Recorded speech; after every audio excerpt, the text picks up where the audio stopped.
안녕하십니까. 중소기업 경영지원단의 양정호 지점장입니다. 기업에 필요한 정보를 쉽게 이해하고 바로 활용할 수 있도록 전해드리고 있습니다. 오늘 전해드릴 내용은 임원 상여금 규정입니다. 지난 시간에 임원 보수 규정에 대해서 좀 말씀을 드렸고요. 임원 보수 안에는 이제 급여하고 상여금하고 퇴직금 이런 것들 다 포함이 되어 있는 부분들인데요. 이 상여금에 대한 부분들도 별도로 좀 명시를 좀 해놓으실 필요가 있습니다. 보통 상여금이라고 하면 이제 보너스라고 생각을 해서 1년 동안 회사 일을 열심히 해가지고 회사가 많은 이익을 창출을 했기 때문에 창출한 이익 내에서 임원들이 기여한 만큼 아니면 열심히 노력한 만큼 또 이런 것들을 마음대로 이렇게 배분해서 가져가면 되지 않느냐 이렇게 생각하실 수가 있거든요. 근데 이런 상여금 규정이 명시되지 않은 금액 내에서 임의로 그거를 보너스처럼 막 받아가시게 되면 정부 과세관청에서 부인받으실 수가 있으세요.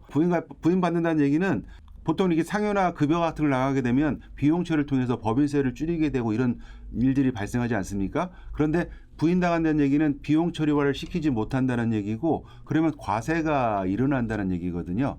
우리 임원들이 열심히 활동하셔가지고 받은 이 이익에 대한 부분들을 명확하게 규정화만 시켜 놓으셨으면 큰 문제가 없었을 부분들인데 그걸 규정화 안 시켜놓고 임의로 가져가시다 보면 요게 또 과세관청에서 보는 문제가 되기 때문에 요 임원 상여금 규정 같은 부분도 좀 만들어 놓으셔야 된다고 권장을 드리고 있습니다. 그래서 오늘 임원 상여금 규정에 대해서 실제 그 정관에 이제 첨부되어 있는 내용들이거든요. 이렇게 첨부를 하고 있는 것들이고 그리고 제가 이제 방송에서 올려드리고 있는 자료들이 한 90% 이상은 실무에서 쓰는 내용들이긴 하나 회사의 상황과 여건에 맞춰가지고 변화가 좀 있으셔야 돼요. 정관이라는 거는 100% 완벽한 정관은 없습니다.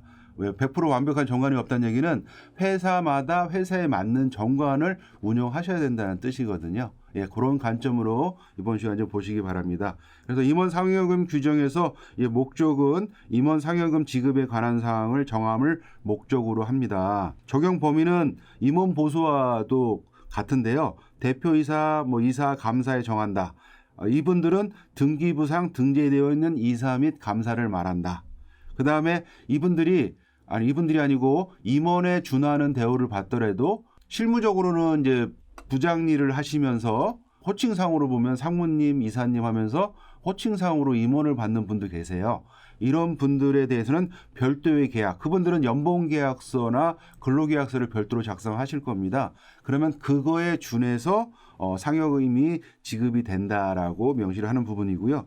지급 대상의 범위는 보수액이 확정되는 시점에 근무하는 임원에 한해서 지급을 하고 정기 상여금은 여기서는 지금 기본 연봉의 300% 범위 내에서 직급에 따라 연 2회 이상 시기를 정해서 분할하여 상여금을 지급할 수 있다라고 돼 있고 여기 있는 이 지급할 수 있다라는 내용들을 이사회에서 이제 실제 상황에 맞춰 가지고 이제 지급을 하시게 되겠죠. 그래서 요 300%라는 범위 연 2회라는 법이 이거는 제가 샘플로 드린 부분들이기 때문에 회사 상황에 맞춰서 기본 연봉의 600%, 그다음에 연 4회, 6회 이것들은 회사가 정하시면 되실 것 같습니다.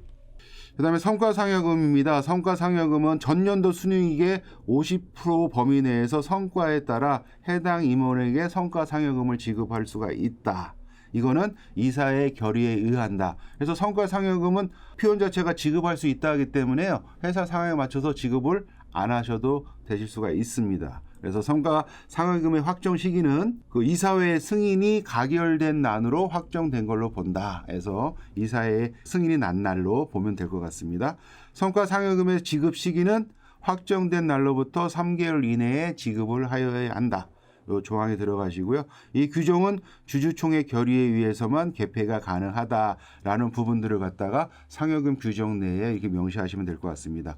부칙으로 보면 시행일은 주주총회가 보통 3월 달에 끝나기 때문에 요 부칙에서는 2021년 3월 31일부터 시행을 한다라는 부칙을 넣어놨고요. 시행일 이전에 선임된 임원도 이 규정에 적용을 받는다.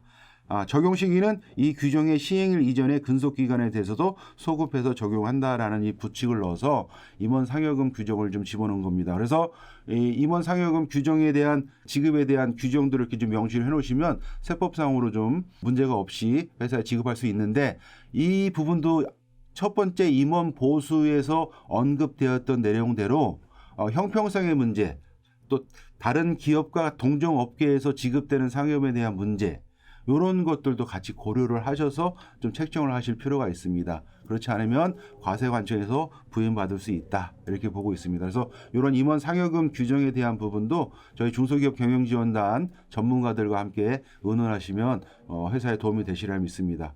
이번 시간 요거 마치고 다음 시간에 이어가지고요, 임원 퇴직금 규정에 대해서 좀 알아보도록 하겠습니다.